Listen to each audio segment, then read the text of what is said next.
নমস্কার। আজকের আমার গল্প লড়াই। যখন স্বামী স্ত্রীর সম্পর্কটা ভালো থাকে না, নিজেদের মধ্যে আপোষের লড়াই হয়, তখন একটা বাচ্চার উপর কিভাবে সে ধাক্কাগুলো এসে জমতে থাকে আর কিভাবে তার মানসিক পরিবর্তন ঘটে, তার উপরেই আমার এই আইডিয়া। নিজের প্রত্যক্ষ দেখা এবং কিছুটা নিজের ঢঙে এই গল্পটা লেখা। আশা করি ভালো লাগবে। লড়াই। কোর্টে ঢোকার মুখে মেয়েটার চোখে চোখ পড়তে মনটা আমার কেমন উদাস হয়ে গেল। স্পর্শিতা বড় হলে মনে হয় এরকমটাই দেখাবে। 8 বছর আগে সেই দেখা ওর সাথে পিটিএমে। এরকম একটা উদাসী মুখ নিয়ে দাঁড়িয়েছিল সে। রেজাল্টটা নাকি তার যাচ্ছে তাই হয়েছে। 4th স্ট্যান্ডার্ড থেকে 5th স্ট্যান্ডার্ড উঠবে এবার। আমার দিকে ঘুরে দেখলো না সেভাবে।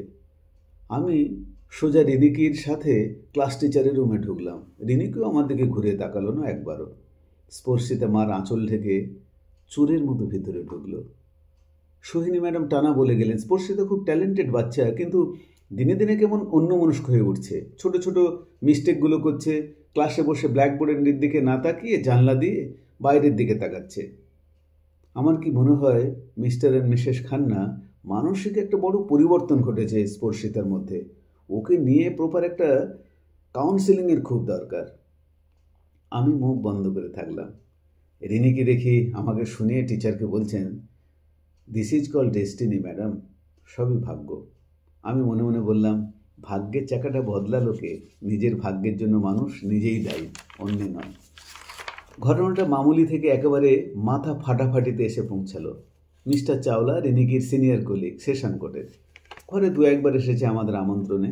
আমি এমনিতে লিবারেল, ওয়াইফের পুরুষ ঘনিষ্ঠ সহকারী আছে, তাতে আমার কোনো আপত্তি ছিল না কোনো কালে। কিন্তু বারবার আমার অনুপস্থিতিতে বাড়িতে এসে ঘন্টার পর ঘন্টা থাকা বেশ বেমানান লাগে। স্পর্শিতার কাছে তা জানতে পারি কথায় কথায়, বাবা বাবা ওই যে চাওলা আঙ্কেল যে ক্যাডবেরিটা এনেছিল কাল, ওটা আনবে। অথবা চাওলা আঙ্কেল বলেছে আমাকে না নতুন একটা ভায়োলিন কিনে দেবে। বাচ্চা সরলতা সবকে ছাড়িয়ে, আর সে সরলতায় কালির দাগটা ধরা পড়ে খুব সহজে, আপাতত আমার চোখে। একদিন রিনিকিকে বললাম, দেখো রিনিকি, আমি শিল্পী মানুষ, মনের শিল্পকে প্রাধান্য দিই বরাবর। চাওলা ভদ্রলোকটি সে অর্থে আমার শিল্পকে স্পর্শ করে না, বরং আঘাত করে বারবার। কেন? চাওলা যে কী ক্ষতি করলো তোমায়? আমি তো বরং উল্টোটা দেখি। ক্ষতি করেনি তেমন, কিন্তু ক্ষতি যে করছে না সে কথা বলি কেমন করে? কি করে শুনি? একটা লিমিট ছাড়িয়ে পুরুষ নারী যখন মেলামেশা করে তখন কাছের লোকের মনে লাগে। লিমিট ছাড়িয়ে মানে উনি যে আমাকে এত পাত্তা দেন সেটা অনেক বড় কথা। ওনার মন কত বড় তুমি জানো? তোমার মধ্যে একটা শাড়ি কিনে দিয়ে হাঁপিয়ে ওঠে না, বুঝলে? বন্ধুত্বের মর্যাদা দিতে শেখো। স্পর্শিতা আন্দাজ করে বাবা মায়ের সম্পর্কটা ভালো নেই আজকাল। 2-1 বার চোখের জল ফেলে বলেছে, তোমরা দুজনে এমন করে কথা বলো কেন? একটু ভদ্র হতে পারো না? শুধু ভদ্রলোকের মতো পোশাক পরে থাকো। মাঝে মাঝে ঘরের দরজা বন্ধ করে মুখ ভার করে বসে থাকে ও। আমি না এদিক না ওদিক সামলাতে পারি।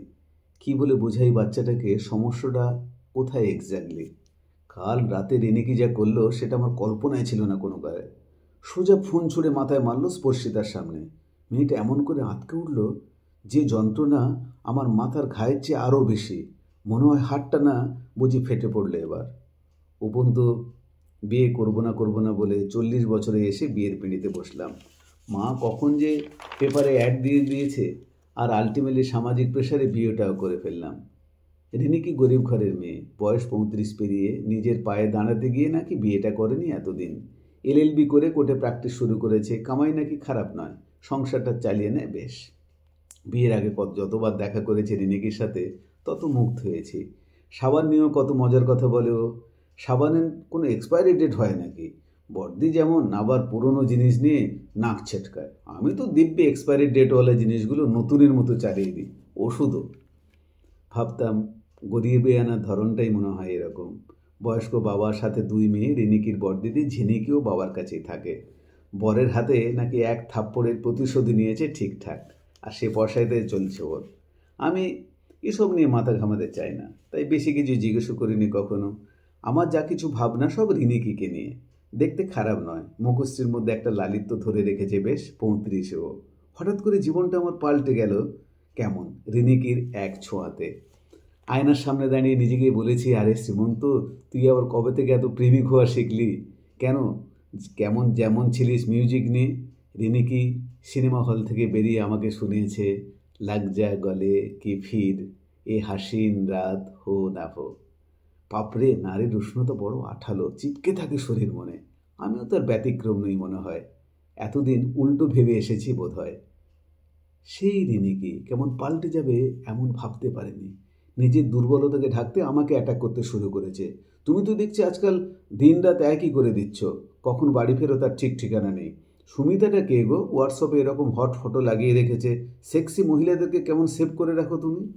আরে ভাই, হোয়াটসঅ্যাপের ডিপিতে কে কি ফটো লাগিয়ে রাখবে সেটা আমার কন্ট্রোলে নাকি? সুমিতা ম্যাডাম বরং আমাকে অনেক প্রোগ্রাম দেয় এদিক ওদিকে, নইলে তোমাকে নিয়ে বালি বেড়াতে যেতাম আর ফোর্থ স্টার হোটেলে থাকতাম 1 সপ্তাহ। ছোট ছোট ধাক্কাগুলো মনে হয় মিলিয়ে যায় না কখনো মনের কোণ থেকে, আর ভিতরে জমতে থাকে, আর জমতে জমতে একদিন ভলকানোর মতো ফেটে পড়ে। আমারও তাই হলো। হঠাৎ মনে হলো একদিন কি হবে এরকম জীবনটা নিয়ে বেঁচে থেকে। এক একটা রিভলভারের গুলি যথেষ্ট এক একজনকে শেষ করতে।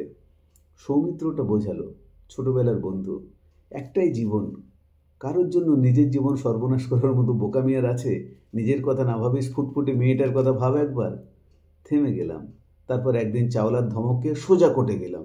ডিভোর্সটা নিজে থেকেই নিতে চাই। রিনিকি চাওলাকে এত বার বাড়িয়েছে যে চাওলা আমাকে জেলের ধুমকি দেখায়।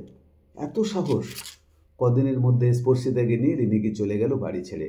সব ফোন বন্ধ, মেয়েটার মুখদর্শন তো দূরের কথা, কথা বলাও বন্ধ করে দিল সব দিক থেকে। আমি কোর্টে আবেদন করলাম, মেয়েটা এরকম ছন্নছাড়া পরিবারে পড়ে থাকলে ছন্নছাড়া হয়ে যাবে মেলট। প্লিজ আমার কাছে থাকতে দিন, থাকতে অনুমতি দিন প্লিজ। কিন্তু জাজ কি আর হিউম্যানিটি সেন্সিটিভিটির পরোয়া করে? নিয়ম করে আমার আবেদন খারিজ হলো। রিনিকি আমাদের ভাড়া বাড়িটা তো তালা লাগিয়ে দিল, যাতে আমি ঘরে না ঢুকতে পারি। ভিতরে আমার সব মিউজিক্যাল ইনস্ট্রুমেন্টগুলো আটকে থেকে গেল।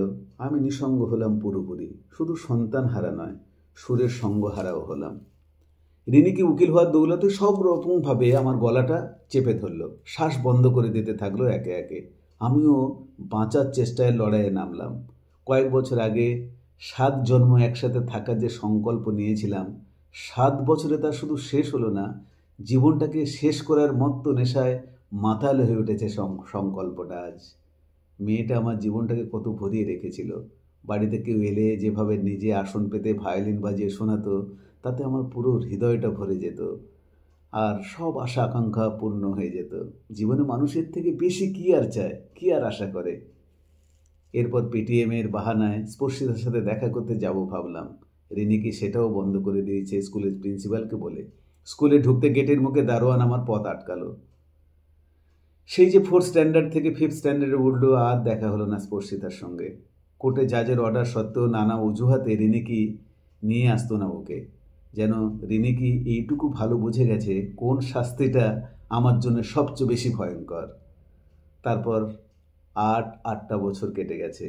আমি এই যন্ত্রণার শহর ছেড়ে অন্য শহরে আশ্রয় নিয়েছি, আকাশে উড়ে এসে। নিজের গান বাজনা নিয়ে নিঃসঙ্গতা কাটাবো ভেবে, কিন্তু মেয়ে হারানোর যন্ত্রণা দেখি সবকে পিছনে রেখেছি নিয়ম করে। ভায়োলিনের প্রতিটি সুরে স্পর্শিতার মুখটা ভেসে ওঠে কেমন যেন ভিন্ন ভিন্নভাবে। ওর উদাসী মুখটাকে কিছুতেই মেনে নিতে পারি না।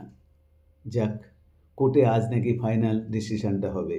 অবশ্য একথা আমার অ্যাডভোকেট এই নিয়ে 4বার বলেছে, কিন্তু ফাইনাল ডিসিশনটা আজও পেন্ডিং। এর ফাঁকে 8টা বছর কেটে গেছে। ও মা, কোর্টের বারান্দায় দেখি ভাবি তার প্রতিভা, আমার 2 স্টুডেন্ট, ওরা দাঁড়িয়ে আছে, মনে হয় ওর বাবা মার সাথে। আমি না দেখার ভান করে পাশ দিয়ে হনন করে চলে গেলাম। ওরাও কেউ মিউচুয়াল ডিভোর্সের জন্য? এই তো গেল বছর ওদের বিয়েতে খেতে গেলাম। কোর্টে ঢুকে দেখি রিনিকি একদিকে দাঁড়িয়ে আছে বিবর্ণভাবে। সে দাপট আর দেখছি না ওর চোখে মুখে। একটু দমেছে মনে হয়। ওমা, পাশে দেখি সেই মেয়েটা, যে কোর্টের গেটের পাশে যাকে আমি দেখছিলাম, এক কোণ ঘেঁষে দাঁড়িয়ে আছে। মনে হয় স্পর্শিতা ওটাই। কত বড় হয়ে গেছে মেয়েটা আমার। মাগো, লড়াইটা থামুক না কেন? নমস্কার, সকলে ভালো থাকুন, এই চাই সবসময়।